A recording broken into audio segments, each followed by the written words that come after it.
اعوذ باللہ من الشیطان الرجیم بسم اللہ الرحمن الرحیم۔ گناہ کی ایک خاصیت یہ ہے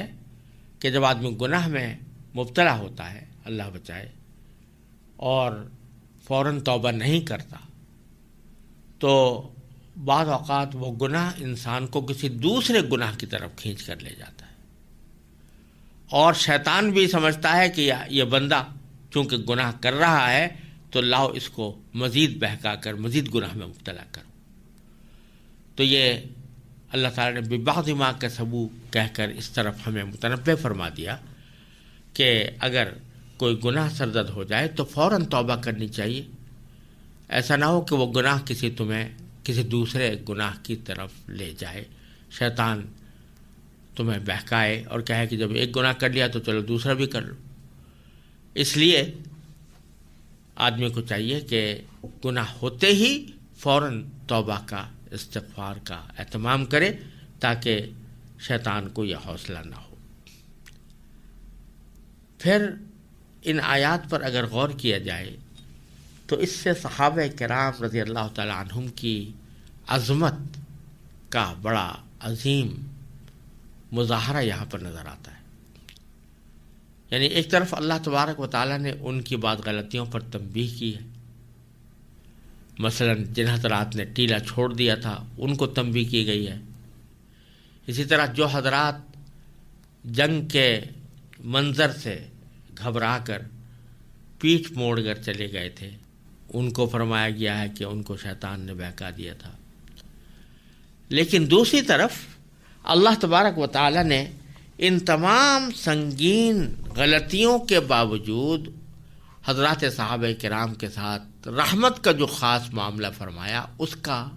بھی اللہ تعالیٰ نے ان آیات میں خصوصی بیان فرمایا ہے۔ یعنی یہ فرمایا جو آدمی اگر سخت جرائم کا مرتکب ہو تو وہ اس بات کا تو مستحق نہیں ہوتا کہ اس کے ساتھ کوئی رحم دلی کا معاملہ کیا جائے یا اس کو صدمے کے اوپر تسلی دی جائے، لیکن حضرات صحابہ کرام کے ساتھ اللہ تعالیٰ نے یہ معاملہ فرمایا کہ اس صدمے کو زائل کرنے کے لیے پہلے تو اونگ مسلط کر دی تاکہ غم غلط ہو جائے اور صدمہ کم ہو جائے۔ پھر اللہ تبارک و تعالیٰ نے یہ بھی فرما دیا کہ یہ سارا کچھ اس لیے ہو رہا ہے تاکہ تمہارے دلوں سے میل کچیل کو دور کر دیا جائے،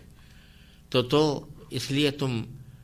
اس سے بہت زیادہ پریشان ہونے کی ضرورت نہیں ہے۔ تیسرے یہ بتا دیا کہ ایسے مواقع پر تمہیں ہمیشہ بھی یہ خیال رکھنا چاہیے کہ بجائے ان شیطانی خیالات کے کہ اگر یوں ہوتا تو یوں ہو جاتا اور یوں ہوتا تو یوں ہو جاتا، تم اللہ تعالیٰ کی تقدیر اور اس کے فیصلے پر راضی ہو کر اس پر مطمئن ہو جاؤ کہ اللہ تعالیٰ نے جو کچھ کیا وہ اپنی قدرت اور حکمت سے کیا اور اسی میں خیر ہوگی، اور بالآخر اللہ تبارک و تعالیٰ کے نزدیک اسی میں بہتری ہوگی۔ پھر جو غلطی ہوئی تھی کہ میدان چھوڑ کر چلے گئے تھے بعض صحابہ کرام، تو یہ گناہ، ویسے تو عام قرآن کریم میں اس کو گناہ کبیرہ قرار دیا گیا ہے، لیکن جب صحابہ کرام کی طرف کی نسبت اللہ تعالیٰ نے فرمائی کہ وہ میدان چھوڑ کر گئے تو اس کے لیے لفظ استعمال کیا لغزش کا۔ گناہ یا معصیت یا نافرمانی کا لفظ استعمال کرنے کے بجائے فرمایا انما استزلهم الشیطان، شیطان نے ان کو لغزش میں مبتلا کر دیا۔ تو اس سے معلوم ہو رہا ہے کہ حضرات صحابہ کرام کے تذکرے کے وقت میں جب اللہ تبارک و تعالیٰ اتنی احتیاط فرما رہے ہیں تو ہم جب صحابہ کرام کا ذکر کریں تو ان کی عظمت، ان کے مقام بلند کو مد نظر رکھیں، اور یہ سب کچھ بیان کرنے کے بعد، ان کی غلطیاں بیان کرنے کے بعد صاف لفظوں میں فرما دیا وَلَقَدْ عَفَا اللَّهُ عَنْهُمْ، یقیناً اللہ تعالیٰ نے ان سب کو معاف کر دیا۔ اتنے صاف واضح الفاظ میں اللہ تبارک و تعالیٰ نے ان سب کی معافی کا اعلان کیا، اور اسی وجہ سے ایک مرتبہ حضرت عبداللہ ابن عمر رضی اللہ تعالیٰ عنہ کے بارے میں صحیح بخاری میں روایت آتی ہے کہ ان سے کسی نے حضرت عثمان غنی رضی اللہ تعالیٰ عنہ کے بارے میں ذکر کیا کہ کیا انہوں نے میدان احد سے پیٹھ پھیر کر واپس گئے تھے، حضرت عبداللہ ابن عمر نے فرمایا کہ ہاں پیٹ پھیر کر گئے تھے، لیکن میں گواہی دیتا ہوں کہ اللہ تبارک و تعالیٰ نے ان کو معاف کر دیا اور لقد عفا اللہ عنہم کے اندر وہ شامل ہیں۔ تو اللہ تبارک و تعالیٰ نے غلطیاں بیان کرنے کے ساتھ ہی ان کی معافی کا بھی ایک ایسا اعلان کر دیا جو رہتی دنیا تک قرآن کا حصہ رہے گا کہ اللہ تعالیٰ نے ان کو معاف کر دیا۔ اب یہ عجیب بات ہے کہ اللہ تعالیٰ تو معاف کر دے اور معاف کرنے کا اعلان بھی کر دے، قرآن کریم میں اس کو ثبت بھی کر دے، اور لوگ جو ہیں وہ کہیں کہ نہیں ہم معاف نہیں کرتے، اور ان کی غلطیوں، ان کے عیوب کا تذکرہ اللہ بچائے نکتہ چینی کے انداز میں کرتے رہیں۔ یہ صحابہ کرام کی عظمت اور ان کی محبت اور ان کے مقام بلند کے انتہائی منافی طرز عمل ہے۔ آگے پھر اللہ تبارک و تعالیٰ نے یہ اصول بھی بیان فرما دیا کہ جو لوگ کسی صدمے کے پیش آنے پر یا کسی تکلیف کے پیش آنے پر یہ کہتے ہیں کہ اگر فلاں واقعہ نہ ہوتا تو یہ تکلیف نہ ہوتی، یہ سوائے حسرت پیدا کرنے کے اس کا کوئی فائدہ نہیں ہے۔ ایک مسلمان کو یہ تصور نہ کرنا چاہیے، اس قسم کے خیالات نہیں لانے چاہیے۔ چنانچہ فرمایا یا ایھا الذین آمنوا، اے ایمان والو، لا تکونوا کالذین کفروا، ویسے نہ ہو جاؤ جیسا کہ ان لوگوں کا طرز عمل ہے جنہوں نے کفر اختیار کر لیا، وقالوا لاخوانہم، اور جنہوں نے اپنے بھائیوں سے یہ کہا، اذا ضربوا فی الارض، جب کہ وہ زمین میں کوئی سفر کر رہے ہوں، او کانوا غزا، یا کسی جنگ میں شامل ہوتے ہوں، اس وقت وہ یہ کہتے ہیں کہ لو کانوا عندنا، کہ اگر وہ ہمارے پاس رہتے، ما ماتو، تو مرتے نہیں، وما قتلوا، اور نہ قتل ہوتے۔ اس طرح کی باتیں کرتے ہیں۔ اے ایمان والو، تم ان میں شامل نہ ہونا جو اس طرح کی باتیں کرتے ہیں۔ لیجعل اللہ ذلک حسرۃ فی قلوبہم، اس قسم کی باتوں کا کوئی نتیجہ سوائے اس کے نہیں ہے کہ اللہ تعالیٰ اس بات کو ان کے دلوں میں ایک حسرت کا سامان بنا دیتا ہے، اور وہ حسرت کرتے رہ جاتے ہیں، فائدہ کچھ بھی نہیں ہوتا۔ حالانکہ حقیقت یہ ہے کہ واللہ یحیی و یمیت، زندگی دینا یا موت دینا یہ تو اللہ تعالیٰ کا کام ہے، اور واللہ بما تعملون بصیر، اور اللہ تعالیٰ ہر اس عمل کو دیکھ رہا ہے جو تم کرتے ہو۔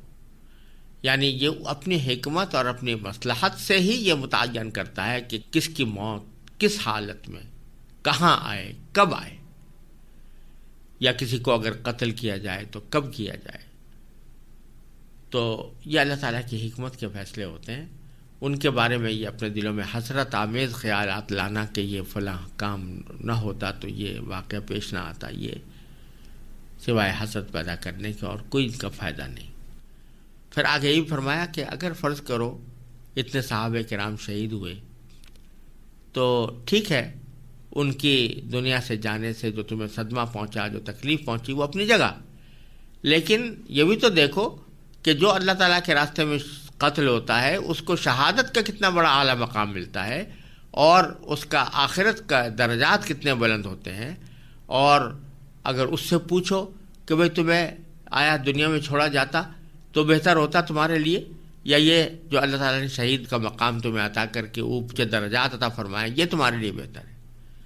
تو اللہ تعالیٰ فرماتے ہیں اس طرف بھی توجہ کرنی چاہیے کہ جو حضرات شہید ہوئے ہیں اللہ تبارک و تعالیٰ نے ان کو کہیں بہتر حالت میں پہنچا دیا ہے۔ وَلَئِن قُتِلْتُمْ فِي سَبِيلِ اللَّهِ،